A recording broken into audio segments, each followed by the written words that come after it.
Assalamualaikum warahmatullahi wabarakatuh. Untuk kawanku semuanya, pemirsa subscriber dimanapun Anda berada, kita masih bisa ketemu lagi, masih bisa jumpa lagi ya, masih bisa sama-sama belajar, sharing, berbagi ilmu.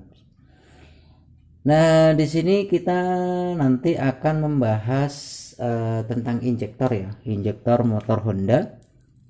Ini kebetulan ada motor Honda nih, habis kita uh, lakukan pembelahan mesin ya. Besok tinggal proses penaikannya. Ini punyaan motor pit injeksi yang starternya halus yang ESP. Nanti akan kita coba belajar bareng kita di sini tentang daerah throttle body, khususnya yang akan kita bahas nanti di sini yakni bagian sisi injektor. Oke, langsung saja kita buka ya. Yang kita buka nanti akan kita lakukan belajar bareng di sini. Buka dulu ya. Oke, dan sebelumnya piye kabare arek-arek semuanya, kawanku semuanya sehat walafiat ya bro ya. Alhamdulillah, mudah-mudahan kawan-kawan semuanya di sana senantiasa sehat, lancar rezeki, bahagia, sukses selalu, tercapai semua angan cita-citanya gitu ya bro ya. Ini udah kita buka, langsung aja kita angkat. Iya, nah, ini throttle bodinya. Iya, seperti ini throttle bodinya. Nah ini dipastikan throttle body ini selalu bersih ya. Ini throttle body punya pit injeksi yang starter halus ya bro ya, starter kasar pun sama. Ini ada idle screw atau apa itu namanya, baut untuk penyetelan udara.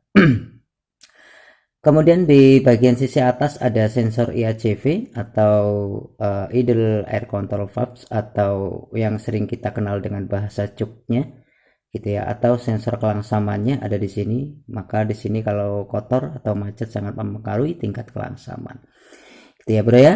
Kemudian sisi bagian bawahnya itu ada sensor TPS, throttle position sensor, yang berfungsi sebagai pembacaan berapakah sudut bukaan gas, yang nantinya sudut-sudut tersebut akan dikalkulasi dan dikirimkan kepada ECU, dan di situ akan diproses untuk pengolahan datanya, dan kembali nanti akan dikeluarkan untuk perhitungan debit bahan bakar yang akan disampaikan kepada injektor.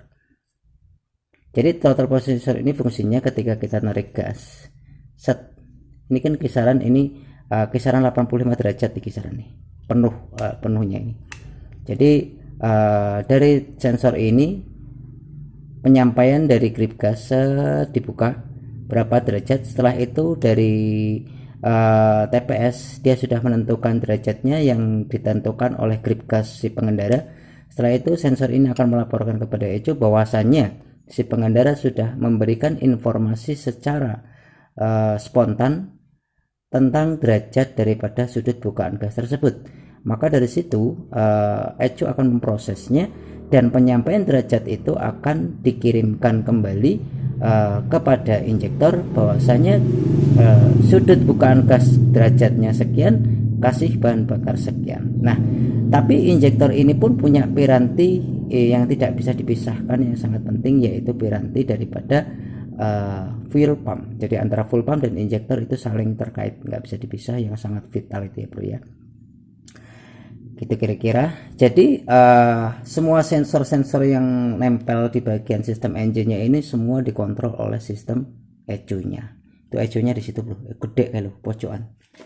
Engine control module, jadi fungsinya untuk pengolahan data atau otak besarnya dari situ. Jadi dari setiap sensornya dilaporkan dari ketika awal hidup mesin suhunya masih dingin, temperatur dingin, kemudian suhu mesin akan melaporkan info ke ECU bahwasannya ECU masih dalam bahwasannya mesin masih dalam keadaan dingin. Kemudian pesan daripada sensor suhu itu akan diproses ke ECU. Setelah itu ketika proses penghidupan awal terjadilah proses kompresi dan terjadilah proses pengapian. Setelah proses tersebut terjadi, maka full pump pun akan diberikan informasi oleh ECU. Setelah itu dari full pump akan disampaikan, diteruskan menuju ke injektor. Jadi ketika awal hidup mesin itu bahan bakarnya agak diperkaya, kemudian setelah suhu mesinnya sudah ideal, maka bahan bakar akan distabilkan kembali. Nah, proses-proses itulah semua yang mengolah ECU, gitu ya bro ya. Jadi tugas ECU itu untuk menganalisa, untuk memproses tugas-tugas anak buah yang ada di bagian piranti sensor-sensor yang temempel ini bro ya, gitu ya. Oke, langsung saja kita akan lakukan pembahasan tentang injektor. Kita buka dulu injektornya. Ini injektor Honda Big Injeksi. Tapi cara kerja semua injektor itu sama bro, dari Honda, Suzuki, Yamaha gitu kan, semua sama gitu kan. Dan injektor itu ada kaitan yang sangat penting oleh full pump. Dia nggak bisa dipisah gitu loh. Jadi kalau full pumpnya sakit, injektor terasa sakit dan seterusnya gitu. Nah, ini ada o-ring ya, ada o-ring injektor. O-ring injektor bentuknya karetnya hampir kotak ya, kotak kayak gini, kotak. Masanya dikasih oli biar nggak rusak gitu ya bro ya. Oke, throttle body akan kita pisah karena di sini kita akan belajar bareng tentang injektor. Oke, kita letakkan ya. Oke, injektor sudah kita lepas di sini. Throttle body bentuknya seperti ini. Ini harus bersih, ini sudah kita bersihkan. Kita amankan throttle-nya. Nah, di sini kita akan coba belajar bareng. Mudah-mudahan di sini ada manfaatnya. Di sini kita tidak saling menggurui. Kita pengen sharing, belajar bareng, berbagi pengalaman. Nah, nanti di sini kita akan coba mengukur daripada injektor dan membersihkan injektor. Cara pembersihan injektor itu ada 3 ya, biasanya itu kategorinya ada 3. Ada cara pembersihan injektor secara manual gitu ya. Secara manual itu ya ada yang pakai karbokiner langsung, kemudian ada yang pakai suntikan, terus macam-macam.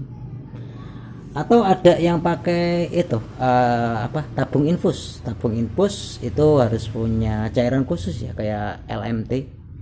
Atau ada lagi yang pakai buat sendiri itu, apa itu namanya, uji coba injektor pembersihan di bawah ya gitu. Dan ada juga yang pakai ultrasonik.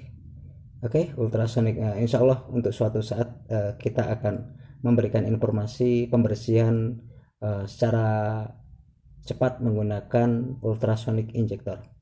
Nah, di sini kita akan memberikan informasi secara manualan. Apa ada nih, wis apa enengi gitu ya bro ya. Kalau kita punya scanner ini lebih mudah ya. Kalau ada scanner, kadang-kadang kan teman-teman ada yang belum punya, dan mudah-mudahan teman-teman yang belum punya cepat diberikan rezeki. Mudah-mudahan semuanya cepat punya scanner untuk mempercepat proses analisa di lapangan. Enak bro kalau ada scanner, itu semua data-data sistem sensor akan terbaca, kinerja setiap sensor pun akan terbaca gitu ya bro ya. Nah, sebelumnya di sini karena yang akan kita bahas tentang injektor, setidaknya kita sedikit banyak tahu apa sih itu injektor, fungsinya apa sih, cara kerjanya bagaimana sih gitu ya. Nah, di sini nanti akan kita butuhkan juga alat untuk melihat berapa nilai hambatan yang ada di dalam injektor ini. Honda, Suzuki, Yamaha sama bro, nilai hambatannya kisaran di angka 12 sampai dengan 13 ohm, kurang lebihnya segitu.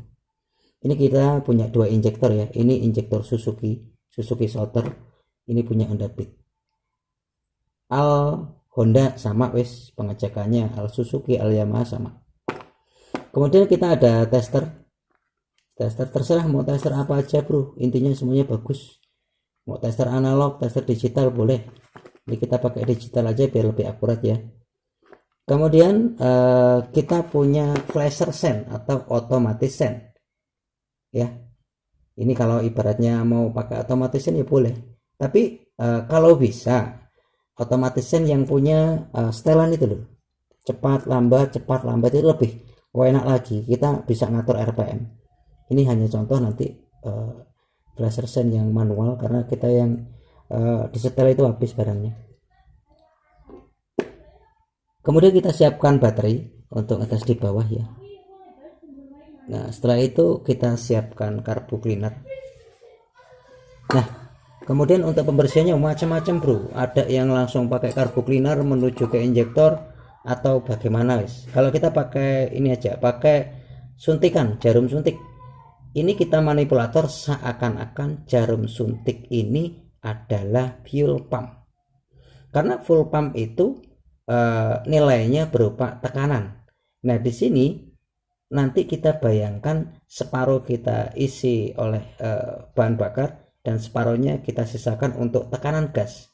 Nah tekanan gas itulah yang nanti akan kita manipulasi, artinya kita bayangkan ini adalah sebuah fuel pump gitu loh. Oke, kita kasih selang bro pucuknya. Dan bisa juga kalau ibaratnya kita nggak mau pakai flasher sand, tapi kan ini kan cara yang sangat murah meriah ya, flasher sand gitu. Nggak usah pakai flasher sand, misalkan orang ada alat misalkan, nah ini bisa menggunakan alat seperti ini, yaitu multi tester FI. Di sini dia sudah multifungsi ya, bisa lihat link DC, kemudian cek IC fuel pump, kemudian cek injektor, ini ada RPM injektor, ini ada tampilan LCD layarnya gitu kan. Tapi kalau kita nggak punya seperti ini bagaimana gitu kira-kira? Ya udah manual aja, pakai flasher sand juga bisa, tapi rekomendasi flasher sand yang bisa disetel ya. Loh ini nggak bisa disetel, ini kita stoknya habis yang bisa disetel, jadi intinya sama. Tapi kalau yang bisa disetel kan enak bro, bisa disetel. Oke. Nah di sini sebelum kita tahu apa sih injektor itu, kita minimal tahu kawan dia itu yang setia itu apa gitu kira-kira gitu ya. Semua sensornya setia, semua sensornya itu harus sinkron kerjanya dengan ini gitu kan. Cuman ada komponen yang sangat-sangat berkait dengan injektor, yaitu fuel pump. Jadi di sini antara fuel pump dan injektor adalah dua parts yang sistem kerjanya saling berkait ya, saling berkait. Fuel pump memberikan tekanan ya kan, memberikan tekanan bensin yang tinggi, yang nantinya tekanan itu akan disampaikan, ditujukan ke injektor untuk proses kerja. Jadi ketika fuel pumpnya itu lemah, maka kerja injektor pun terjadi masalah gitu loh. Ini berarti fuel pump, di sini fuel pump ya, fuel pump ini fuel pump. Ketika fuel pump ini tekanannya bermasalah, maka informasi daripada fuel pump ini yang menuju ke injektor yang akan dijadikan proses pembakaran itu pun akan terjadi masalah gitu ya bro ya. Jadi antara fuel pump dan injektor itu kaitannya sangat-sangat erat gitu ya. Oke lanjut. Nah dan tugas daripada injektor itu sendiri ya, itu menyemprotkan bahan bakar ke ruang bakar dengan cara pengabutan. Jadi dia dikabutkan ya kan. Nah kemudian performa maupun daya tahan injektor, daya tahan ya bro ya, kualitas ya bro ya, ini sangat tergantung pada pemakaian jenis BBM gitu. Dan tidak direkomendasikan memang kalau injeksi ini memakai bahan bakar yang beroktan rendah, misal premium gitu kan. Dia sangat cepat untuk meninggalkan timbal di dalam filter fuel pumpnya gitu kan. Alhasil dia akan cepat gumpal di dalam filter injektor sini. Karena mesin berteknologi injeksi ini yang sekarang ini kemungkinan perkiraan rata-rata itu rasio kompresinya tinggi bro, kisaran di angka 9:1 gitu ya. Nah kemudian cara kerjanya gitu ya, kira-kira seperti itu cara kerja injektor gitu. Pada motor injeksi ya terdapat berbagai sensor untuk mendeteksi ya, banyak sensornya. Ada sensor EOT, engine oil temperatur, ada sensor CKP. Motor ini kan nggak punya dinamo ya, sensor CKP, ada sensor O2, ada sensor TPS, ada macam-macam, kira-kira seperti itu. Nah sensor untuk mendeteksi kondisi kerja mesin, dan terdapat sebuah ECU sebagai pengolah data dan mengontrol kerja dari aktuator gitu ya, dari fuel pump dan sebagainya. Ketika injektor mendapatkan sinyal tegangan, maka injektor akan membuka dan bahan bakar yang bertekanan akan diinjeksikan ke ruang bakar. Membuka dan menutupnya injektor terjadi karena ketidakadanya tegangan listrik yang menuju ke konektor pada injektor gitu kira-kira. Nah, ada tegangan listrik dari ECU ke injektor, maka terjadilah suatu kemagnetan, bro. Jadi semakin lama injektor membuka, maka injektor akan semakin banyak atau sebaliknya, kan gitu kira-kira. Jadi gini, kira-kira pembayangannya seperti ini ya. Jadi ketika suhu mesin ini masih dingin, ketika dikunci kontak cetek, kurang lebih sensor EOT ini akan melaporkan instruksinya kepada ECU bahwasanya mesin ini dalam kondisi masih dingin.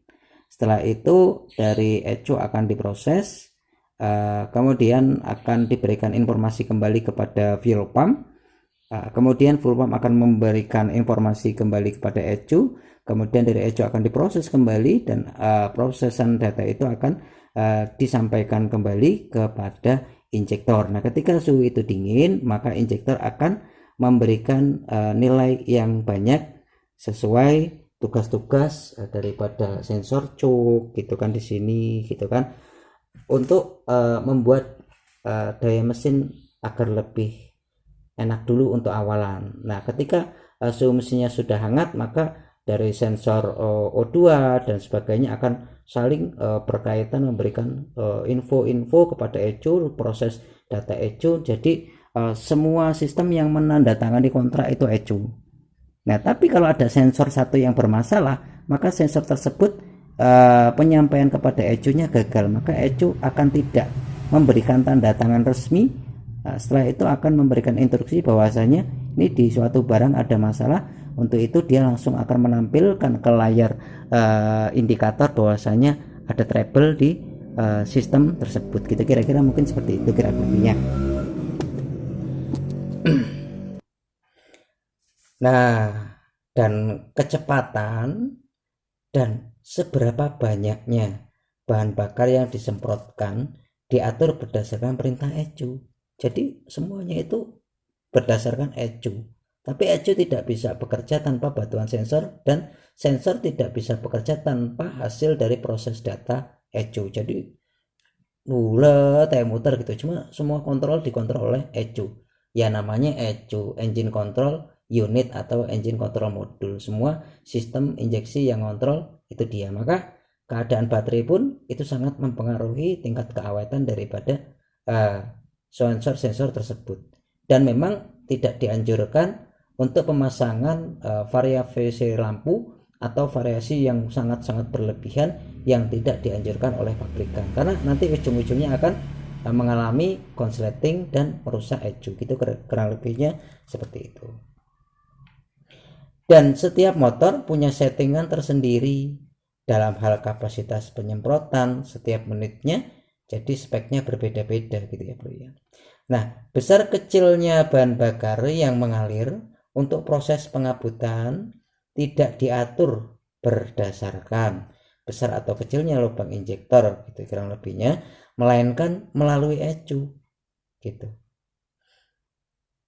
Ketika mencampur bahan bakar dan udara yang dilakukan oleh injektor atas perintah dari ECU yang mempertimbangkan sinyal dari sensor-sensor yang menyebar di seluruh awak engine tersebut. Jadi wis neng awake ono sensor wis kabeh kerja bareng dan semua akan dikirim semua ke ECU, data-data semuanya, kemudian terjadilah suatu proses pekerjaan yang baik dan kompak. Tapi ketika kelompok-kelompok tersebut itu kok ada salah satu kelompok yang nggak bisa sinkron atau nggak bisa kerjasama, maka dari situ proses data ECU akan digagalkan, terjadilah proses motor yang berebut lah dan segala macam gitu kira-kira. Jadi dia itu saling kerjasama bareng. Oke. Nah, lalu kalau mesin itu masih dalam keadaan dingin, sensor temperatur akan melaporkan keadaan temperatur mesin, kan gitu, bahwasannya ini masih dingin loh, agar ECU memerintahkan injektor untuk memperkaya campuran bensin. Oh no ya. Jadi yang isu-isu atau awal hidup mesin itu suhunya kan masih adem. Nah, dari sini EOT atau ECT, kalau yang punya radiator ya ECT, nggak punya radiator EOT ya. Dari sini akan menyampaikan pesan yang ECU, oh dingin itu, gitu kan. Dari ECU diproses, dari ECU menyampaikan pesan kirim saja minyak yang agak sedikit basahan atau agak diperkaya campuran bensinnya supaya prosesnya lebih stabil dulu gitu. Kira-kira penyampaian kepada injektor seperti itu. Nah, kemudian ketika mesin sudah berakselerasi, kan gitu toh, maka sensor TPS yang mengirimkan, kan gitu, wong wis berakselerasi berarti wis cegreng garek muter gas, kan ngono. Mana tadi sensornya? Nah ini tak tempelin ya. Ketika dia sudah berakselerasi, ini sensor TPS ya. Jadi ketika motor berakselerasi, maka sensor TPS, ini sensor TPS, akan mengirimkan sinyal laporan ke ECU bahwasanya terjadilah pembukaan gas. Kita buka gasnya di throttle body ini secara mendadak, dan kemudian ECU akan memerintahkan injektor untuk memperkaya campuran bensin, kan ngono. Jadi ketika cegreng, ECU nyampaikan pesan borosin dulu gitu kan. Setelah itu sudah stabil, kemudian motornya digas sama orangnya spontan ngeng gitu, derajatnya dibaca seret, misalkan 40 derajat. Dari sensor TPS akan menyampaikan pesannya 40 derajat. Setelah itu dari ECU akan diproses, diolah, dikirimkan ke injektor supaya diperbanyak minyaknya sesuai dengan instruksi TPS. Maka kadang banyak di lapangan yang motor Beat misalkan atau Vario hidup mesin cegreng, ditarik dari 0 sampai tengah enak, pol gas malah dudut, lepas dikit ngeng enak lagi. Nah kan berarti kan penyampaian derajat ketika di fullnya atau di kisaran 4,0 voltnya itu nggak bisa 4,0 volt atau ngawur, maka informasi yang disampaikan ke ECU ngawur. Nah maka informasi dari ECU yang disampaikan ke injektor ngawur juga, kan gitu, iya toh. Nah kemudian ketika RPM itu tinggi, maka sensor TPS dan sensor kevakuman di intake manifold, ya toh, sama-sama dia ngirim sinyal agar sedikit memperkaya campuran bensin kembali untuk menghasilkan daya yang maksimal. Jadi kalau ibaratnya sensor TPS sakit, yo injektor melok sakit. Kemudian injektor sehat, seger waras, full pump seger waras, kompresi seger waras, pengapian seger waras, injektornya buntu, ya motornya cuma deng deng deng deng deng gitu. Jadi saling kerjasama, kolaborasinya itu indah gitu, kira-kira harus begitu. Nggak bisa dia ini hidup sendiri, kira-kira gitu ya. Nah sekarang nih yang terakhir kita belajar ya, kita belajar. Nah di sini ciri-ciri injektor yang mengalami kerusakan itu biasanya gimana sih? Nah untuk yang pernah dan sering kita alami sih, injektor yang mengalami kerusakan biasanya mesin itu sulit untuk dinyalakan gitu kan. Full pump aman dan segala macam wis aman, di starter cuman bisa cet cuman nggak mau nyamber gitu kan, sulit bener gitu. Berarti kan di sini sudah mulai ada kegagalan, entah dia kotor atau solenoidnya sudah nggak bagus atau wis banyak hal. Kemudian terjadi berbet ketika ditarik gas, tarik gas dedet ya, macam-macam. Berbet itu banyak kendalanya ya, bisa dari injektor, bisa dari sensor TPS, bisa dari fuel pump lemah, colokan busi longgar. Jadi memang kalau kita lakukan perbaikan injeksi itu harus telaten, harus sabar, nggak bisa buru-buru gitu kan. Kita analisa semuanya, sumber-sumbernya apa sih gitu kira-kira. Kemudian mesin motor itu sering mati mendadak ya karena DE buntu di sini. Biasanya buntu itu pasti ada sumber penyebab gitu kan. Makanya usahakan kita pakai bahan bakar yang beroktan sesuai sama motornya. Minumnya sesuai, minimal oktannya yang agak tinggi, jangan premium lah gitu kira-kira, biar tidak banyak meninggalkan ini loh, residu gitu kira-kira. Kemudian ada lagi yang asapnya hitam dari knalpot, asapnya koyo mobil solar itu, dia sudah nggak bisa ngontrol.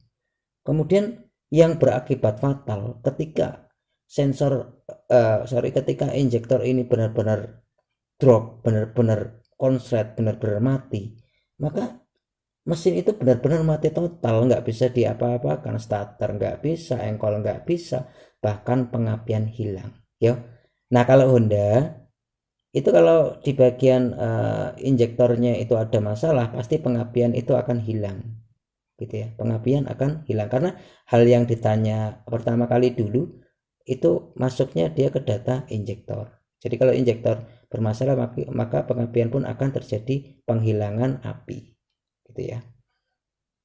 Terjadilah ketika ini mati total kode DTC 12, error pada injektor. Kode 12 itu tidak serta-merta oh injektornya rusak. Bisa jadi injektor rusak, bisa jadi kabel injektor putus, kendor, longgar, kotor, atau bahkan yang sudah terparah lagi dia langsung ngevonis ecunya yang sudah ngeblank gitu loh. Jadi benar-benar diperiksa dari jalur dan sebagainya gitu.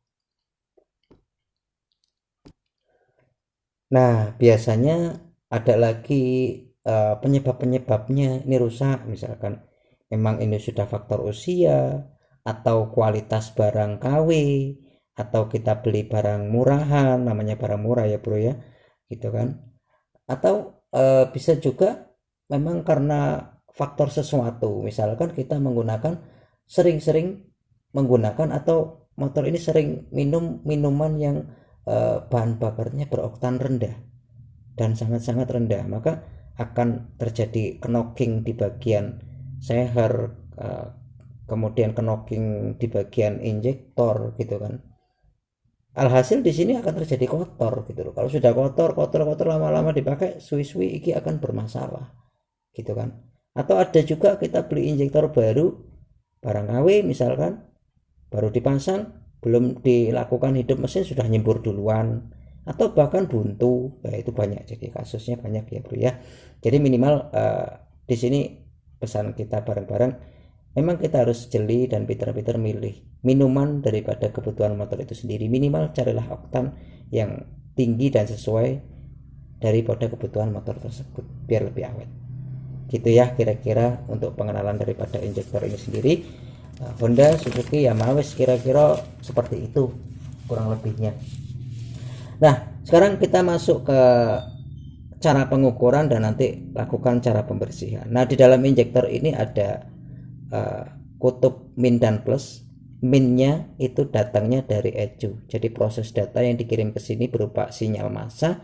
Di sebelahnya ada 12 volt setelah kunci kontak kalau Honda gitu ya. Nah kemudian di dalam sini ada katup solenoid relay untuk membuka dan menutupnya. Kemudian di sini ada lubang hole-nya, ada lubang hole kita ayo baterai, waduh peteng cah sulau piro iki lubangi, 1 2 3 4 5 kok ini agak gak jelas iki, cilik lubangnya, pokoknya lubang ini kecil banget, kurang lebih seukuran rambut. Jadi bayangkan ketika kotoran dari full pump, residu dari filter full pump ini masuk ke sini nggak pernah dibersihin, itu ya nggak enak. Maka kita rawat, perawatan ringan itu minimal maksimal kisaran dari angka 10 sampai 15 km. Kita lakukan treatment perawatan ringan, tune up ringan, bersih-bersih biar lebih aman semuanya, biar terjaga kualitas responsif suatu kendaraan itu. Ngono ya.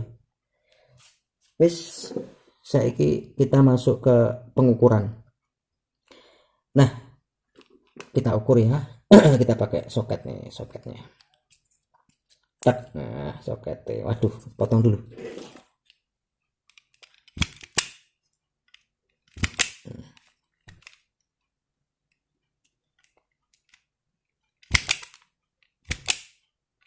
Nah, kita potong ya. Nah, di dalam sini dia punya nilai hambatan al motor ya, al motor.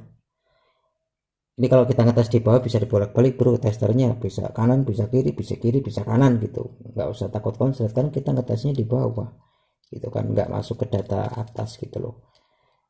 Kanan kiri netral.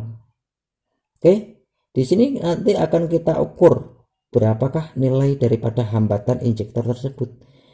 Nah, untuk nilai standarnya kisaran di angka 12 sampai 13 ohm. Oke. Kita pakai tester.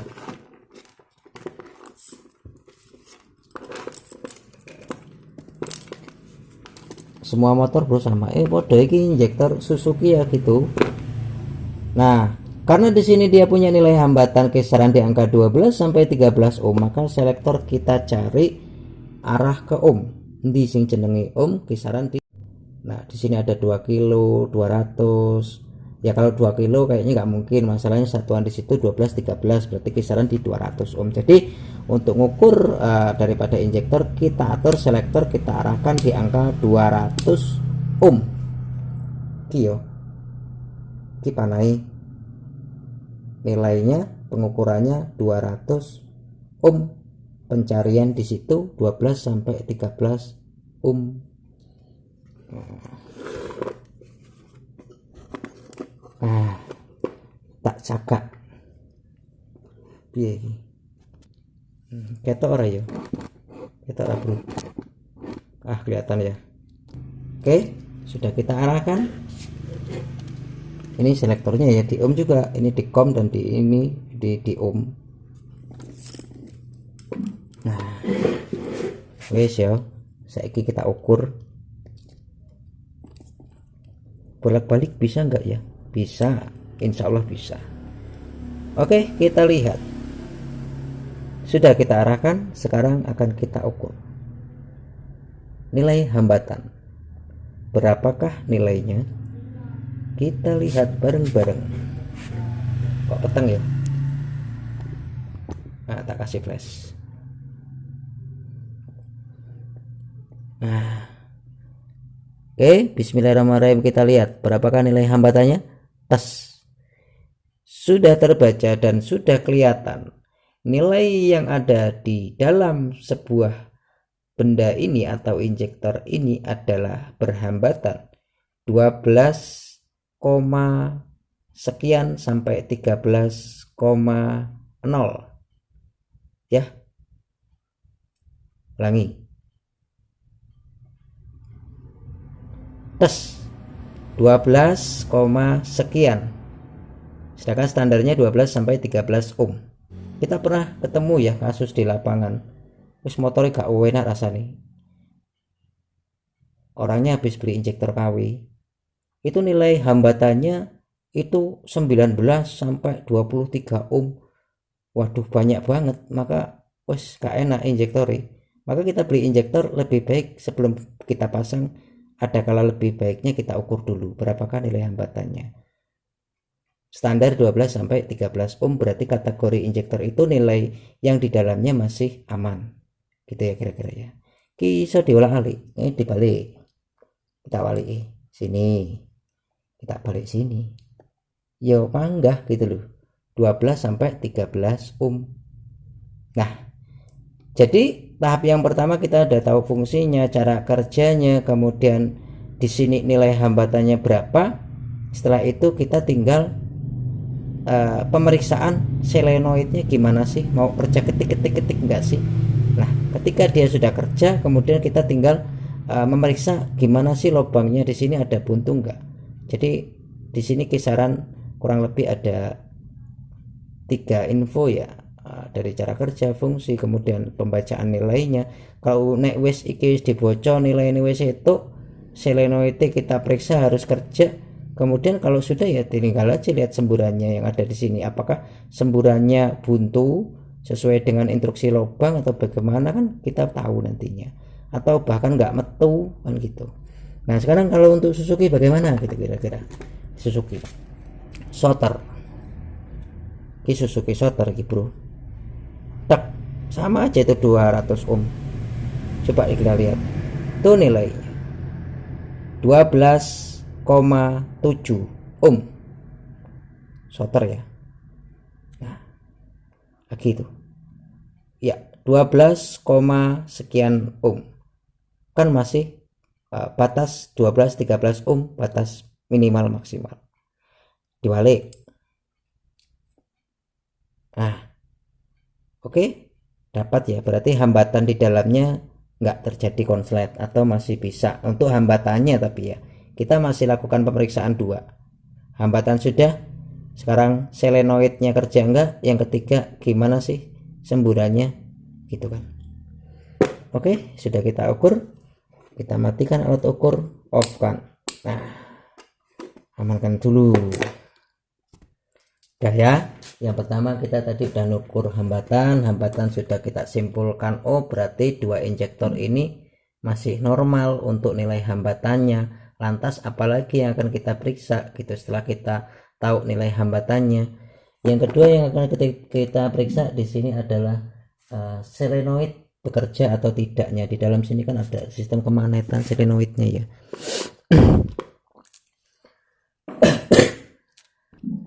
Nah periksanya seperti apa gitu ya, ya bisa kita pakai otomatis sen ya, bisa pakai scanner injeksi ya, bisa pakai tester injeksi ya, bisa.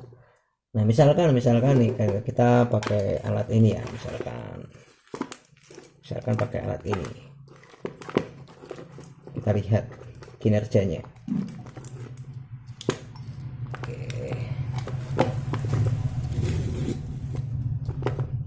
Ini tester injeksi murah meriah, kita pasang probelnya min ya, kemudian kita siapkan soketnya. Nah, soket Honda aja udah nanti Yamaha Suzuki akan kita coba juga. Nilainya sudah kita tahu, sudah kita temukan. Sekarang kerja nggak sih selenoid di dalam sini gitu kan, karena dia harus kerja, harus buka nutup ya kan, minyak teko dorong tutup, minyak teko dorong tutup, dan seterusnya gitu. Nggak boleh dia bocor duluan, nyemprot duluan ya banjir uang bakare, gak urip-urip motor yang blebek keluarkan minyak gitu kira-kira. Nah sekarang kita coba aktivitasnya kerja nggak di dalam sini selenoidnya. Nah udah kita pasang, kemudian putaran mesin putaran RPM kita nolkan dulu, kita arahkan ke injektor, kemudian kita testing. Oke, krungu ora cah, dengar enggak tuh, kedengeran enggak? Ini Suzuki nanti, ini Suzuki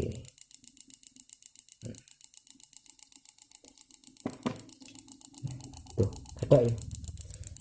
Dengar ya. RPM kita tambah, apakah selenoid itu ada putus? Nah makanya kalau kita nggak punya beginian, kita pakai aja flasher sen, tapi flasher sen yang bisa disetel, jadi dia enak gitu loh. Tahu kita di dalamnya, putaran langsam ya kita langsamin, putaran sedang ya kita sedangin, putaran tinggi ya kita tinggiin, kita kan tinggal muter aja di sini gitu loh. Atau kita ada alat lagi untuk potensio DC itu apa itu, dimmer DC bisa. Oke, lihat nilai sudah kita temukan, selenoid sudah bekerja ketika dia langsam ya tuh. Sekarang RPM kita tambah, mulai akselerasi.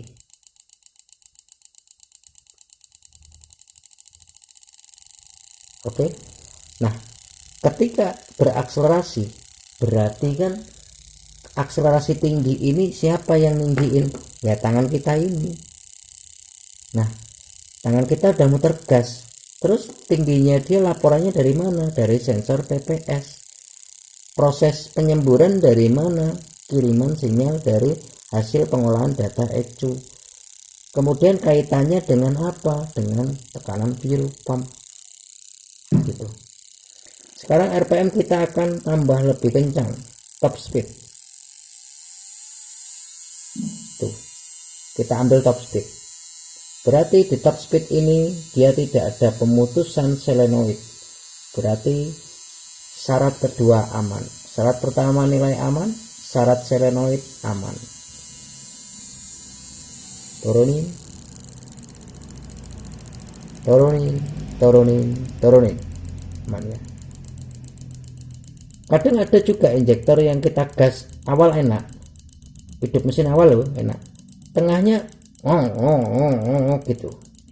Jadi, analisa aman, bunyinya aman, tambah lagi kita tahan dulu, nggak ada perubahan bunyi yang aneh-aneh gitu kan. Di sini lagi tidak ada pemutusan daripada solenoid. Kan ada yang injektor yang benar-benar gendeng, kan ada injektor yang gas separuh, di sini malah ada juga. Maka nggak punya gini ya pressure yang bisa disetel, maka kita juga bisa tahu RPM nya. Kemudian putaran tinggi tuh, ada juga injektor yang kita putar tinggi malah dia suaranya ada. Jadi banyak kasus, jadi benar-benar harus sabar dan teliti. Ada juga putaran yang di tengah itu gini solenoidnya ngayun, ada juga. Oke, dari 0 tenang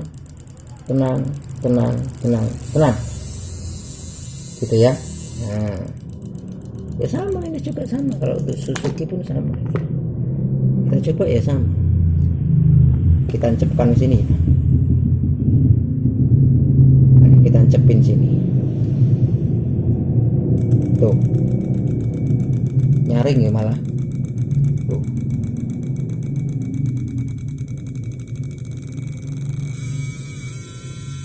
Tuh.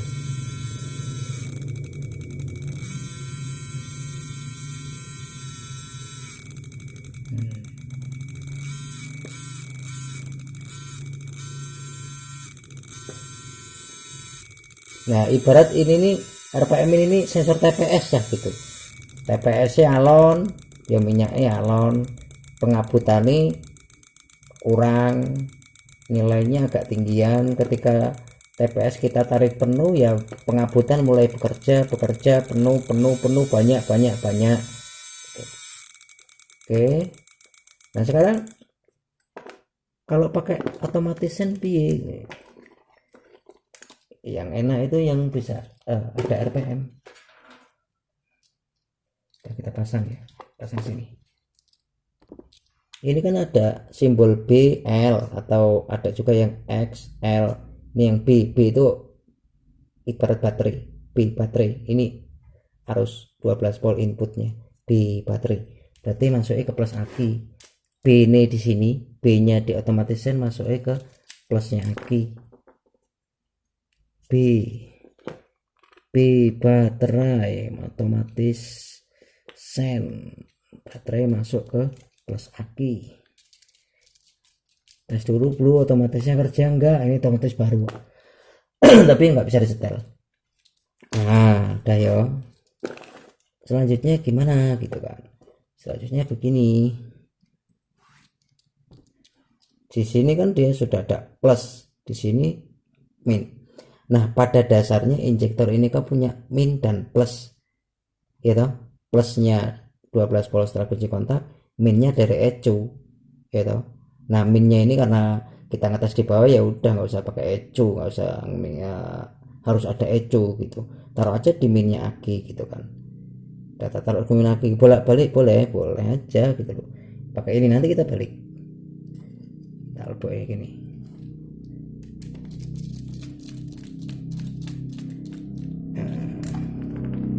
Sekarang kita pasang sini, gimana bunyinya? Karena ini automation yang nggak ada setelannya, jadi kita nggak tahu nilai RPM atasnya, nilai RPM penuhnya itu berapa, kita nggak tahu. gitu ya. Ini standaran, kita cuman tahu langsung aja, lihat nih tuh ya, taktik ngono kita. Berarti artinya solenoid ini masih bekerja kalau kita mau manualan. Kemudian kalau pakai automation yang bisa ada speednya ya enak, tinggal muter ngono banter deh, gitu. Atau bisa kita modif sendiri, kasih lampu lah segala macam. Tapi intinya kita hanya ngetes solenoidnya tuh. Coba kalau di sini ada setelannya kan lebih enak tuh ya. Oke, nah sekarang kita balik, boleh enggak tuh? Boleh, kan ngetesnya di bawah. Konslet enggak mas? Enggak konslet, kan kita hanya testing aja di bawah kan, enggak berjam-jam tuh lihat ya kan. Oke, nah sama Suzuki pun ya gitu, bisa juga Suzuki. Nah pengabutan ini kita sangat tergantung oleh full pump gitu ya bro ya. Jadi full pump itu kalau Honda kisaran 40 sampai 42 PSI maksimalnya. Kalau di bawah itu ya banyak sekali kendala yang akan disebabkan oleh rasa motor tersebut. Nah di sini kita akan bersihkan kan, tapi setidaknya kan kita tahu dulu aturan pengecekannya, dari pengukuran, dari pengujian daripada solenoidnya, yang terakhir penyemburannya bagaimana. Nah di sini kita kan mau bersihin sekalian pemeriksaan gimana sih gitu. Nah sekarang kita bersihin, ini amanin ya, pakai ini ya bisa, tapi yang bisa diputar. Kita bayangkan aja ini tuh kita bayangkan aja otomatis yang nanti akan kita rakit yang bisa diputar tuh ini, gitu aja. Ini amanin ya. Ya pakai mana ini, Honda atau Suzuki? Honda aja ya. Sama cara ngetesnya. Kita rakit dulu alatnya ya. Kita letakkan min.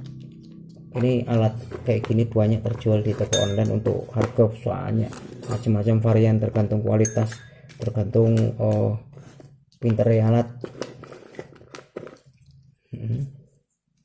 Oke. Nah karena kita akan membersihkan, dan sebelum kita bersihkan sekalian kita ukur daripada nilai hambatan, kita lihat solenoid, dan terakhir pengabutan. Nah di sini kita menggunakan jarum suntik.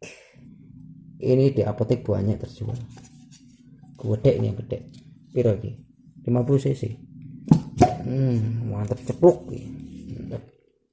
Macam-macam. Pakai dop pentil tubeless ya bisa. Untuk masukinnya ini, nah gini yo. Nah kan gini tuh. Dari full pump tekanannya sekian, dari full pump ditekan masuk ke injektor. Gitu kan. Kalau ininya full pumpnya drop ya, injektornya drop. Tarian awal berbuat, tenaga kurang responsif, langsamnya sulit, starternya panjang, lepas gas mati, guys, macam-macam. Jadi penyakit satu hati beda rasa, nggak bisa langsung memvonis ini loh, gitu. Kurang lebih sih seperti itu mungkin. Oke, kita pasang soketnya ke sini. Bayangkan alat ini adalah sebuah relay sen yang bisa disetel RPM-nya, gitu aja.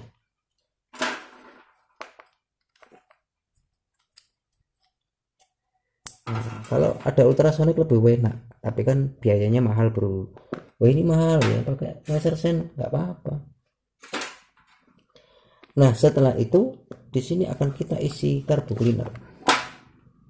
Ya, isi carbo cleaner, ya. Nah ini kisaran seperti ini, ya. Kisaran di angka berapa mili nih? 30 cc ya, mili cc, 30 mili. Nih, tuh. Ya, udara udah mulai buang tuh. Oke.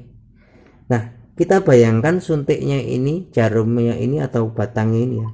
Ini kita bayangkan aja, ini tuh ibaratnya apa tuh jenenge? Full pumpnya. Yuk, kita bayangkan full pump. Tekanan. Sekarang kita masukin sini ya. Nah, masukin di lebok nih. Oke, sekarang kita lihat, aktifkan. Tuh, udah aktif ya. Kita ora bro nyemburi. Aduh, nggak kelihatan ya, matiin dulu.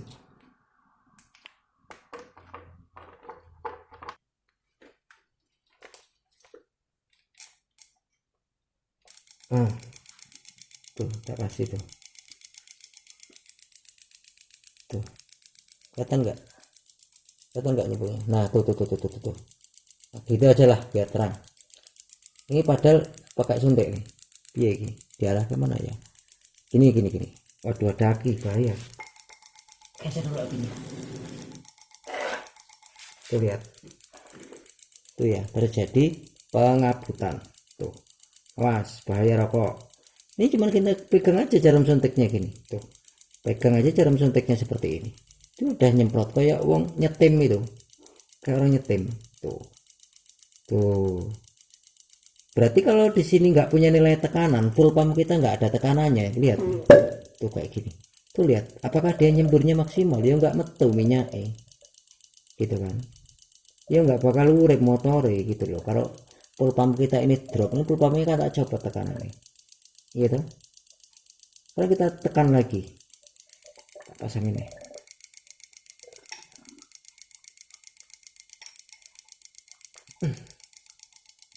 kita kasih. Tuh lihat, kabut tuh, tuh, ketok kabut ya. Tuh pengabutannya. Jadi pemeriksaan kita tadi dari 3 tahap, dari pemeriksaan nilai hambatan normal, selenoid kerja, semburannya aman, gitu kan, kayak gini. Tuh, ini semburannya sesuai dengan lubangnya misalkan 5 ya 5, 6 ya 6. Tuh lihat, ketok rat. Ini gue baterai cilik, tak tembakin sana tuh. Tuh, maka semburannya ini, pengabutannya ini akan semakin banyak. Nah, ketok orang. Tuh, kayak air mancur kayak. Tuh, hati-hati ada api ya. Tuh, air mancur. Atau boleh kita masukin ke media kardus. Nah, ini kita masukin ke ini, ke gelas. Kalian tahu ya, tuh lihat tuh. Tuh, ini boleh pucuknya kalau takut ya talitis biar nggak jebrot boleh. Nah, seperti itu. Berarti untuk nilai-nilai tersebut masih aman. Udah biarin sampai habis ya, sampai habis. Itu kan pengabutan tuh lihat, kabut tuh, kabut. Jadi yang dikirim itu hanya ngabut gitu. Tuh, tuh pengabutan tuh.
Oke, udah beres ya, kita lepasin. Nah, kita lepasin semuanya.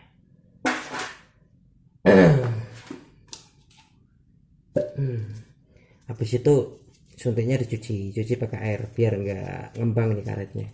Kemudian jemur kering. Karena di sini tadi kita masukin cairan cleaner toh. Habis itu kalau udah beres, tinggal kita semprot pakai cleaner kembali. Kita buka, kemudian kita semprot pakai angin, selesai pasang. Itu ya bro ya. Nah sekarang kita pasang ke rumahnya. Pastikan untuk pemasangan o-ringnya ini dikasih oli ya biar lebih licin. Kita kasih oli. Di sininya dikasih oli. Sekarang kita pasang. Nah, tinggal kita kencangkan. Set, kita kencangin dulu. Oke, udah beres ya bro ya.